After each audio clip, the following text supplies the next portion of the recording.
Ini adalah ZTE Blade A35, smartphone terbaru dari ZTE yang harganya cuma 900 ribuan aja. Nah, meskipun harganya terjangkau, smartphone ini tetap menawarkan beberapa hal menarik. Layarnya cukup besar di 6,75 inci dengan refresh rate 90 Hz. Baterainya cukup besar juga di 5000 mAh. OS-nya pakai Android 14 versi full, bukan versi Go. Oke, langsung kita bahas aja smartphone terjangkau yang satu ini. Ya, ZTE tampaknya benar-benar serius ya untuk ngeramein pasar smartphone terjangkau di Indonesia. Belum lama ini mereka pernah menghadirkan versi smartphone terjangkau yang lain yang namanya Blade A55 ya. Kita udah pernah bikin reviewnya lengkap. Kalau belum nonton berarti kalian belum subscribe. Tahu kan harus ngapain? Balik lagi ke Blade A35. Kira-kira smartphone yang harganya ada di 900 ribuan ini bisa apa aja sih? Kita mulai pembahasannya dari paket penjualnya dulu. Tentunya di sini ada unit smartphone-nya. Kemudian tentunya ada chargernya, masih ada chargernya di sini. Ini charger 5 watt. Walaupun sebenarnya smartphone-nya dukung charging sampai 10 watt ya. Nanti kita tes. Lalu ada soft case, ada kabel USB Type-C dan ada SIM tray ejector serta paket dokumen. Masih cukup lengkap lah ya isinya ya untuk harga 900 ribuan. Nah, ZTE Blade A35 ini hadir dengan penampilan yang sederhana tapi tetap kelihatan modern di sini. Secara umum smartphone ini mengusung desain serba flat atau datar semuanya. Untuk materialnya tentunya pakai polikarbonat baik untuk frame dan bodi belakangnya. Untuk unit yang kami review ini warnanya adalah starry black atau hitam lah ya. Di bagian bodi belakang ini ada corak titik-titik gitu kecil ya yang berkilau kalau dilihat dari sudut tertentu. Jadi ya starry kayak star gitu jadinya ya. Ya jadi membuat smartphone-nya jadi tampak nggak polos-polos amat. Selain warna seperti ini ada juga warna lain yaitu clover green. Untuk dimensinya tingginya 167,7 mm, lebar 77,4 mm dan ketebalan 8,5 mm. Sementara bobotnya ada di angka 192 gram. Jadi sebetulnya ya walaupun cukup besar tapi bobotnya nggak berat-berat amat, masih di bawah 200 gram. Kalau kita lihat di sisi kanan ada tombol power dan tombol volume up and down. Atasnya ini kosong ya. Di kiri ada SIM tray dengan triple slot. Jadi bisa pakai 2 nano SIM dan 1 micro SD secara bersamaan. Beralih ke bawah ada port audio jack 3,5 mm, ada mikrofon, ada port USB-C dan grill speaker. Nah untuk speaker menurut kami ini hasilnya ya mencukupi lah ya untuk kelas harganya ya. Bukan speaker yang asal bunyi doang gitu, enggak. Beralih ke depan, ini adalah layar 6,75 inci, panelnya IPS, resolusinya 16x720 atau tepatnya HD Plus lah ya biasa disebutnya. Refresh rate-nya up to 90 Hz. Ini adaptif ya, jadi kalau ada aktivitas dia bisa naik sampai 90 Hz, tapi kalau nggak ada aktivitas dia bisa turun ke 60 Hz. Nah untuk brightness saat kami coba dengan alat kami, brightness maksimum di layarnya itu ada di kisaran 407 nits. Lalu untuk color gamut, smartphone ini hanya punya satu mode warna aja dengan gamut coverage di 86,7% sRGB dan volume di 89% sRGB. Nah untuk bezel ini masih cenderung tebal ya, tapi ya 900 ribuan ya, nggak bisa minta terlalu banyak lah ya. Lalu untuk earpiece itu ada di bezel bagian atas. Kemudian ada kamera selfie, ini 5 megapiksel f2.4, fix fokus tentunya. Perekaman videonya mencapai 720p 30 fps. Lanjut ke sisi belakang, ini ada kamera utamanya, 13 megapiksel f2.2 autofocus. Perekamannya sampai dengan 1080p 30 fps. Lalu ada kamera bonus dan LED flash di belakang ini. Untuk fitur kamera itu ada panorama, portrait dan time lapse. Kita beralih ke spek internalnya. Untuk SoC dia pakai Unisoc atau Uni SoC SC9863A1,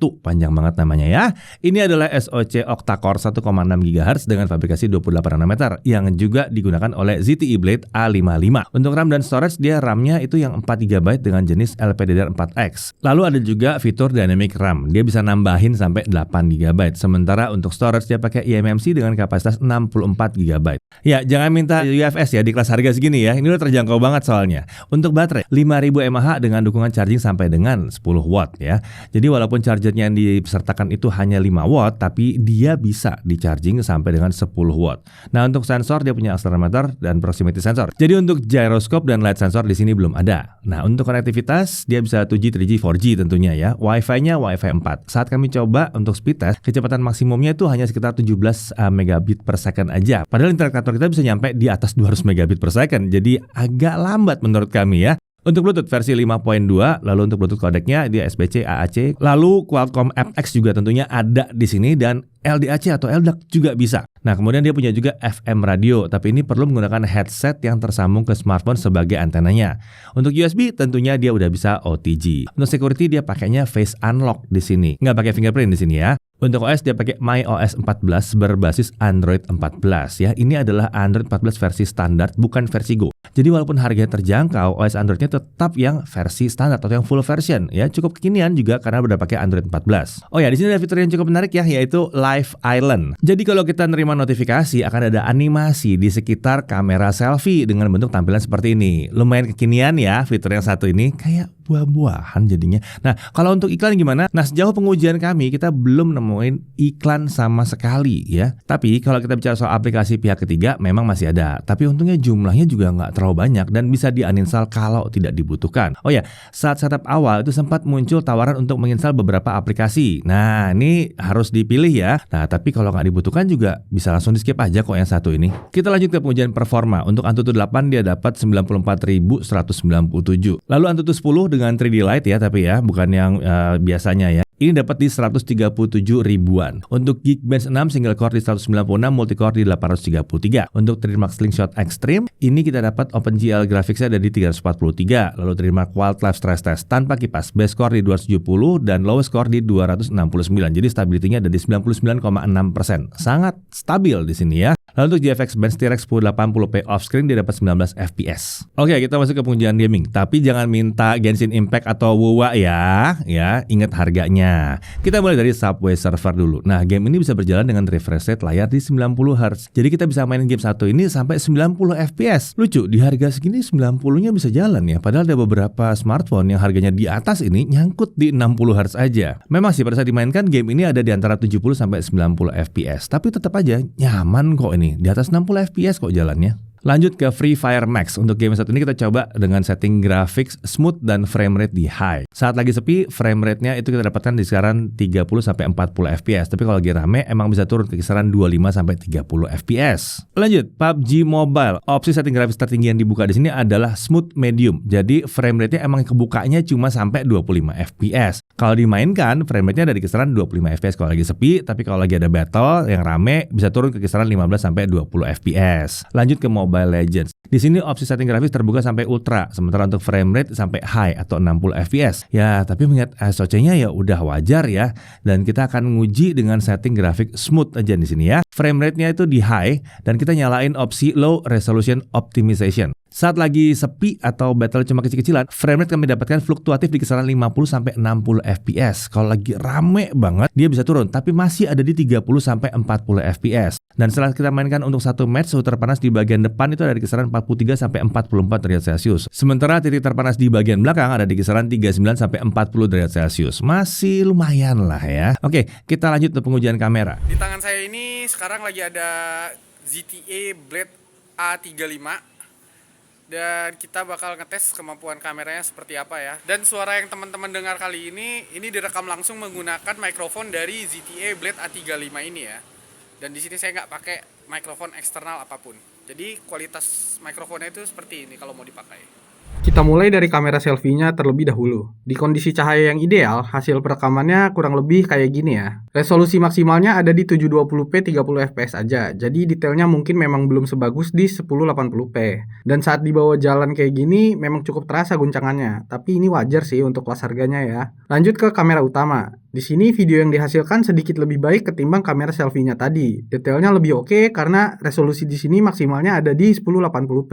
Tapi kalau untuk kestabilan ini mirip sih sama kamera selfie-nya tadi. Jadi guncangannya cukup terasa juga. Lanjut ke low light-nya. Hasil video di kamera selfie-nya jelas sudah mulai menurun ya. Video yang ditangkap juga udah lumayan patah-patah. Jadi kami sarankan pakai kamera selfie ini di kondisi cahaya ideal aja. Hal yang sama juga kami temui di kamera utamanya. Jadi kita harus pinter-pinter cari sumber cahaya agar bisa mendapatkan hasil video yang lebih baik. Oke, sekarang kita bahas foto-fotonya. Menurut kami hasil foto-foto dari ZTE Blade A35 ini udah tergolong oke kalau di kondisi cahaya ideal. Ini berlaku untuk kamera utama dan kamera selfie ya. Tapi kalau di kondisi low light, kualitasnya sudah menurun, terutama untuk kamera selfie-nya. Oke, itu dia tadi pengujian kamera ZTE Blade A35. Kalau ditanya kurangnya apa, mungkin yang bisa kami bilang cuma kamera selfie-nya yang belum mendukung perekaman video hingga 1080p. Tapi secara umum, kemampuan kamera yang ditawarkan oleh ZTE Blade A35 ini terbilang wajar dan sangat pantas kok untuk kelas harganya. Sekian dulu pengujian kamera kali ini, kita lanjut lagi ke pengujian berikutnya. Oke, sekarang mari kita tes daya tahan baterainya. Untuk local YouTube playback 1080p, jadi kita download dulu videonya pakai YouTube, lalu kita putar secara offline,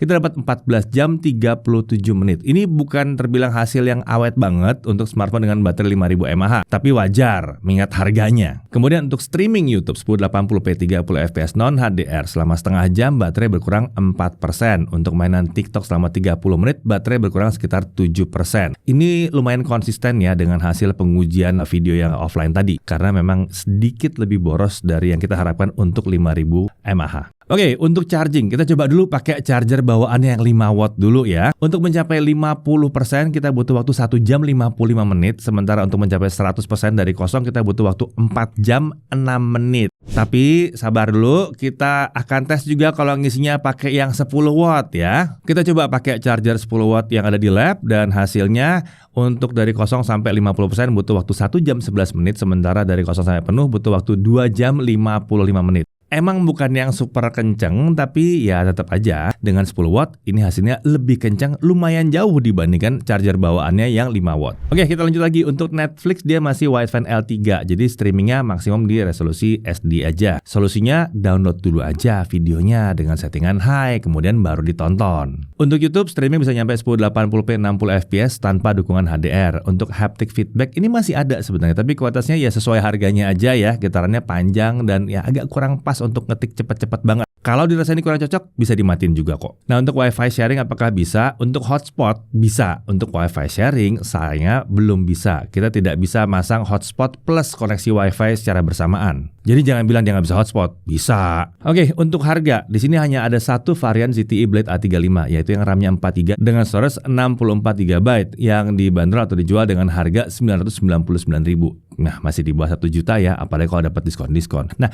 untuk garansi, ZTE ini bilang ada garansi mesin selama 1 tahun. Detail garansi seperti apa, mungkin bisa langsung cek aja ke ZTE. Oke, kita masuk ke hal yang perlu diperhatikan. Pertama, SoC-nya masih pakai yang 28 nano. Ya, udah mulai agak ketinggalan zaman ya. Jadi penggunaan dayanya juga terlihat dari hasil pengujian baterai agak boros di sini. Lalu untuk storage ya, ini ya lumayan pas-pasan ya untuk 64GB yang zaman sekarang gitu. Untungnya masih ada slot micro SD untuk ya nyimpen-nyimpen file-file foto, video segala bisa lah. Kemudian charger bawaannya masih 5 watt. Untungnya dia support 10 watt di sini. Jadi kalau kalian masih punya charger 10 watt bisa pakai charger 10 wattnya aja. Kemudian perekaman video untuk kamera selfie ini terbatas cuma sampai 720p 30 fps, dan untuk WiFi dia cuma sampai WiFi 4 dan kecepatannya juga di bawah harapan kami. Fingerprint scanner pun belum ada di sini dan sensor-sensornya juga minim. Nah, untuk hal yang kami suka ya, refresh rate layarnya udah 90Hz dan ini bisa adaptif.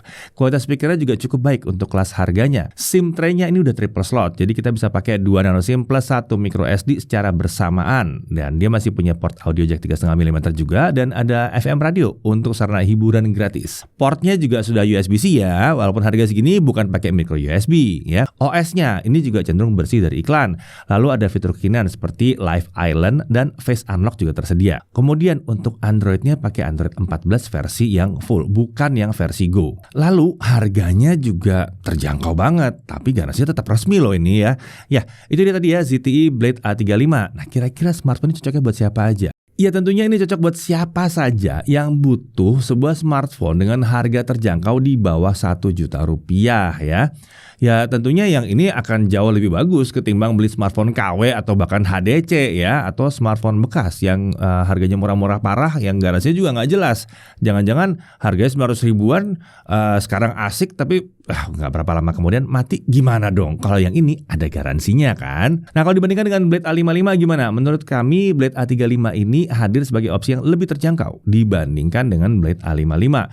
Mungkin perbedaan harganya memang hanya 100 ribuan rupiah aja ya, tapi selisih harga seperti ini bisa jadi sangat berarti buat yang budgetnya bener-bener mepet. Pada akhirnya kalau memang kalian sedang mencari smartphone baru dengan garansi resmi, tapi budgetnya itu mepet banget ya, di bawah 1 juta rupiah atau mepet pas 1 juta rupiah, rasanya ZTE Blade A35 ini bisa dipertimbangkan. Saya Didi Irfan, Jakarta TV.